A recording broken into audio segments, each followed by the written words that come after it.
City of New York isn't just beauty, glitz, glam, and the beautiful skyline that we see all the time.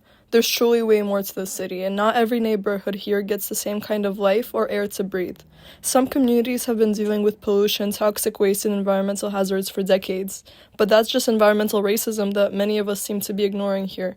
It's been a problem for a really long time. Since the early 1900s, industries and waste sites have been built near neighborhoods that are mostly Black, Latinx, and immigrant, places like the South Bronx, East New York. But what is life truly like for the majority of people living here? On social media, we all the time see videos such as this one.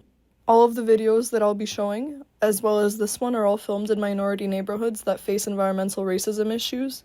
Places in New York such as East Harlem, South Brooklyn such as Coney Island, Hunts Point, and even East New York all face these issues, well, simply because they don't have the political power to stop it. As much as people try to fix these issues, they're still very ongoing.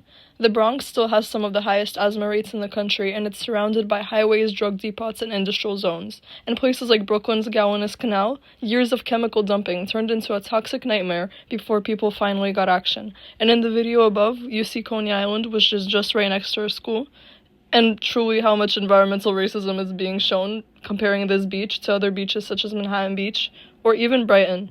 Taking the neighborhood that's actually right outside our school, Coney Island, it may seem nice from the surface when you see the boardwalk, when you see the well-taken-care-of amusement park well lit up in the summer.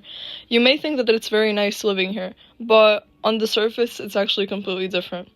These neighborhoods are sandwiched between highways, old industrial sites, and sewage treatment plants. That means that residents that are all working class and immigrant families get more pollution in their air and water than wealthier parts of the city. The amusement park that we have in Coney Island is definitely a great addition, but at what cost? Just a 20-minute walk away from Coney Island is the neighborhood of Sheepshead Bay, which I'm going to show a few videos of. You can see visually that Sheepshead Bay seems like a way more taken care of and cleaned up neighborhood, even though it's in very close proximity to Coney Island. This is all because of environmental racism. There's basically a very small group of minorities that live in Sheepshead Bay, which is basically close to none, compared to Coney Island, which is mostly minority and immigrant people. There shouldn't be such a big difference between neighborhoods right next to each other, simply because of the people living there. Now look at some places like Dumbo and Williamsburg. Today they're seen as trendy, expensive neighborhoods with parks, waterfront views, and new buildings everywhere. But this wasn't always the case. For years, both Dumbo and Williamsburg were heavy industrial factories, warehouses, and power plants that lined the waterfronts.